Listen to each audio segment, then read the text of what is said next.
The 17th of March is St. Patrick's Day, and we're not forgetting that here on The Good Life on ABC Radio with me, Noel Bean. Well, St. Patrick is, for practical spirituality, certainly for English speakers, possibly the most famous of all saints, certainly among Catholic English speakers. Few saints have had quite so much personal influence or practical fame. Maybe St. Paul knocks him, or the Apostles, but he's right up there with the most famous of Christian saints. In the 17th, 18th, 19th, 20th century, Irish Catholics, escaping poverty, settled all over the world, and they took their saint and his shamrock with them wherever they went.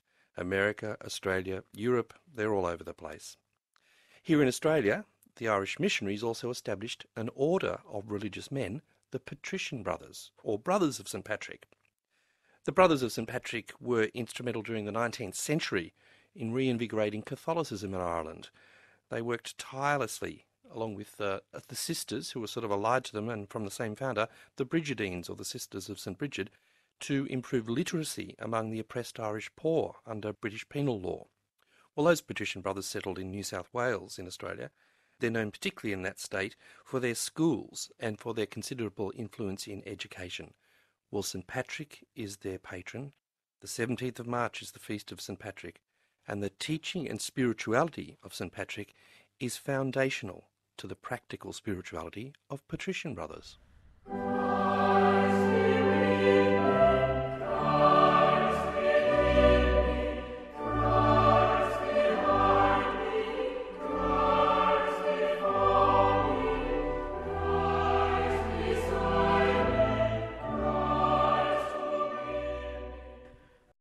My name is Brother Paul O'Keefe, and I am a Patrician Brother and have been so for 40 years now.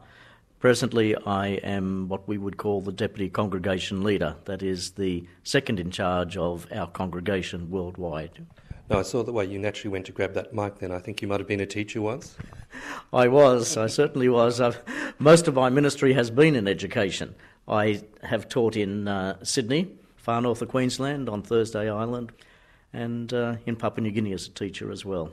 Patrician, it's named after Patrick, which is a sort of the key to today. What do you know about Patrick? Well, Patrick is our patron. He was chosen by Bishop Daniel Delaney, our founder, and we were given that name, Patrician Brothers, more formally Brothers of St. Patrick. Patrick was an extraordinary sort of a fellow in many, many ways. He was a great missionary, there's no doubt about that. He was a thinker. He was a challenger. He was very much embedded in the gospel, and he taught very, very simply. Everybody knows the three-leaf clover or the shamrock, and that was Patrick's way of trying to explain to people the whole mystery of the Blessed Trinity, which we all know is not an easy one to understand. Patrick's breastplate. Remind us what that is. The breastplate of St. Patrick is a prayer that we patricians say every day. Christ with me, Christ before me, Christ behind me, Christ within me, Christ beneath me, Christ above me, and so on. It's a beautiful prayer, and the centre of the whole prayer is Christ. There'll be people listening to this program who are not used to the way Catholics talk and not used to the way Catholic brothers talk either. But when you say something like Christ within me, Christ before me, Christ around me, Christ above me, in one way that could sound like, sloganeering or gobbledygook or something. What does that mean practically in your behaviour? When I meet people, then I have to treat people the same way that Christ would have treated those people. And of course, where we take our example from is the gospel and the picture that we paint of Jesus in the gospel. For us as patricians, Christ is meant to be in every single person we meet every day. The parts that I just quoted there are the common parts of the breastplate, but it comes from a much longer prayer where Patrick himself is said to have bound Christ around him at the beginning of each day, and it's an important part of Celtic spirituality. Celtic spirituality. Now, there's been, a rise in interest in recent decades about the Celtic Church, its history. How has that influenced or touched your order and its spirituality?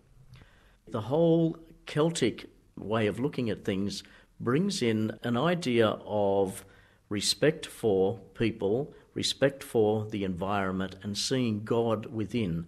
The language that Patrick would have used would have been God within the storm, God within the sunrise, all those aspects of nature.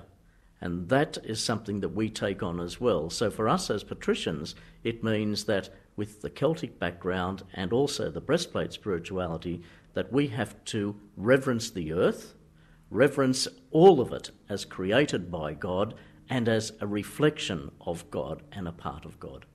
What do we know historically about Patrick? What's provable? I think the fact that he existed is fair enough, but the French claim him, he's a Gaul. The Welsh claiming he's Welsh. What do we really know? My understanding is that Patrick was born somewhere in Britain, and it was from there that he was taken into slavery in Ireland. He eventually ended up escaping and going back to Ireland and becoming a priest. He received some sort of a vision, some sort of a calling to go back to the people of Ireland and evangelise, and that's exactly what he did. He spent his whole life there. Now, we're talking in the 5th century, I think. It's that far back. We're very early. So Roman Britain, parts of it still exist at least, the vestige of the culture. Why Patrick so popular in Ireland? Why do you think that happened? What do you know of that rise of popularity over 1,500 years? What I know is that Patrick did a lot of work in Ireland. When I read things in his confessions and stories about his own life, he did a lot of walking around the place. He moved around. He made himself popular, but also made himself unpopular, with particularly with the Druids, and had all sorts of confrontations with those people.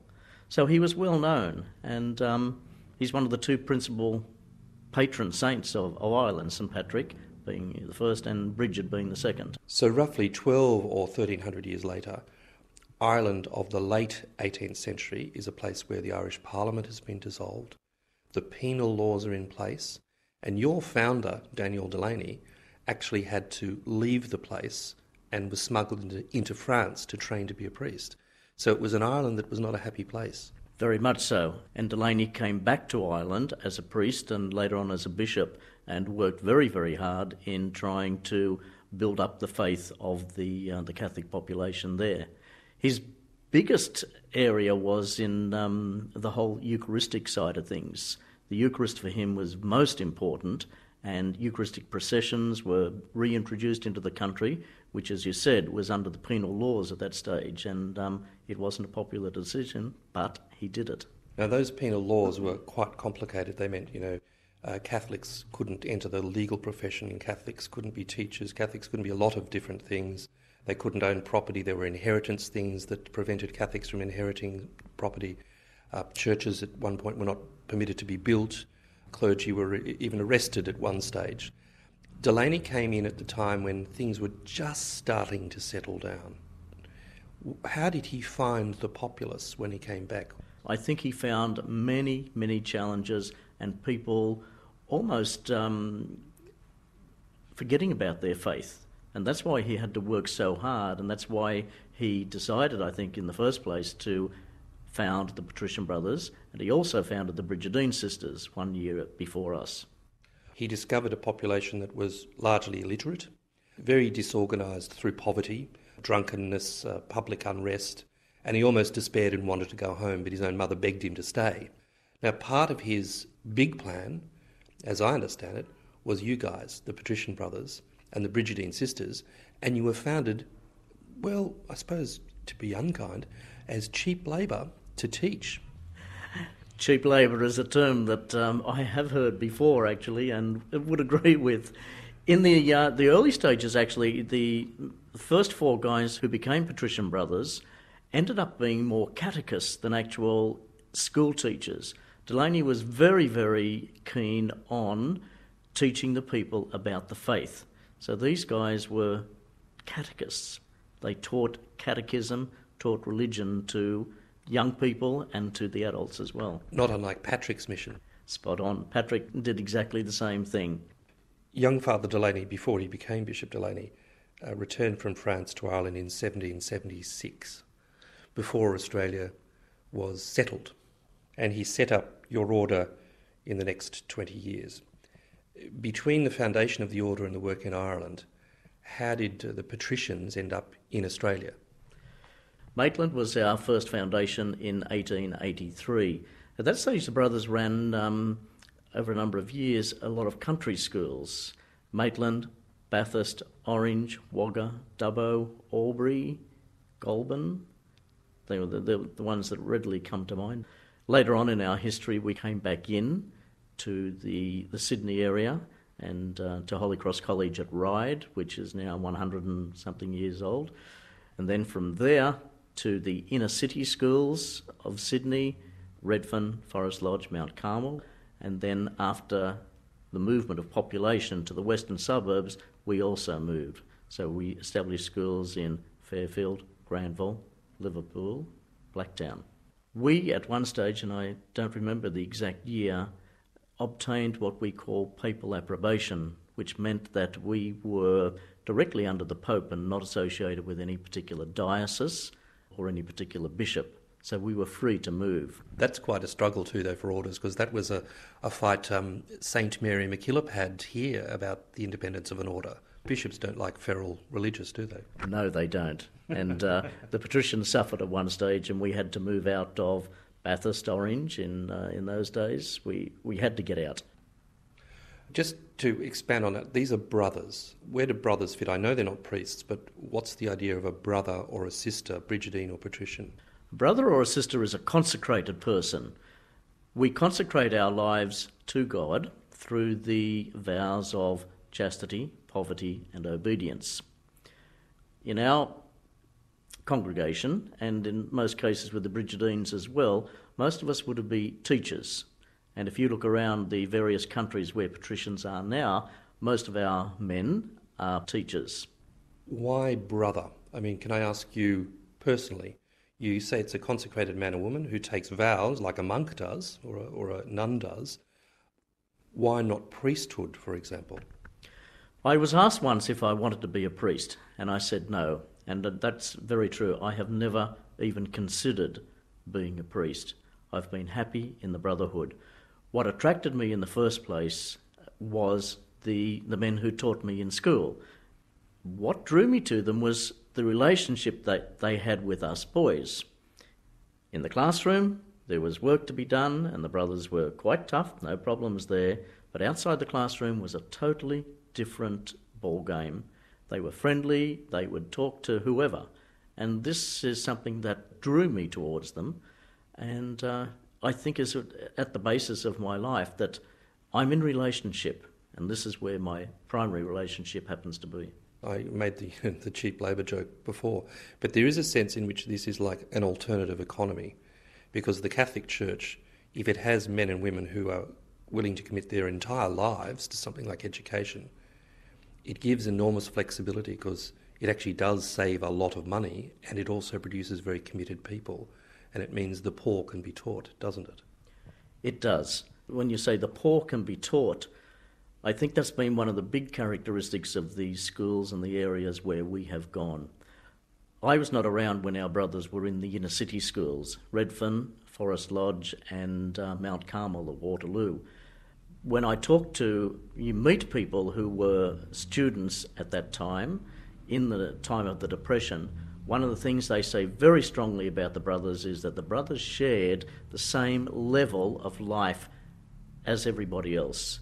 If the ordinary person struggled, the brothers struggled. If the ordinary person couldn't pay school fees, then there wasn't any problem. The brothers accepted whatever was possible, and they lived on whatever they got from the local people. Now that's interesting in that school funding came in after the 60s. The whole nature of education in one sense has changed in that there is a lot of government money that goes into it. Has it, in fact, caused any mission drift in your schools? And by mission drift, I mean, have they ended up middle class after all? I suppose you'd have to say that, yes, some of our clientele would be middle class. That would be definitely so. But there is still those who struggle with school fees, who struggle with the ordinary day-to-day living. And for some reason, these are the ones who end up in our schools in the areas where we are. with the diminishing number of religious anyway in the Western church. The church in the developed world, paid teachers have had to come in. And in fact, there aren't as many of you guys now. It must be that the nature of those schools is changing, in fact, inevitably. Religious just could not keep on going. Our numbers have fallen, but the quality of lay teacher that is around now, quality of training, quality of support within Catholic education officers is really very, very good. It has in some ways changed the nature of particular schools, but we work hard to try and encourage our own charism, our own spirit, to still be in existence within those schools. You mentioned to me, given your position as the 2IC of the worldwide congregation, that you're quite big in India, of all places. Now, there are millions and millions of Catholics in India, which constantly surprises me to remember, many more than there are in Australia. What is it that's attracting them, keeping that your order actually relatively healthy in terms of numbers? I think what attracts them in the first place is the desire to do some good within their own country. That comes through. Now, having said that, obviously some would join for wrong reasons. There are some who over the past have joined for the purpose of education, getting themselves qualified, and once they're qualified to a certain point, then they leave us. That's one of the chances you take. But generally speaking, we have men who are committed to the poor and who are committed to making a difference in their own country, and I think that's what does it. You're from the developed world, but you can see your order working in various places, and you've spent considerable time in New Guinea.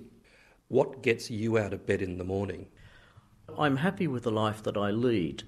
I see that I can do something worthwhile.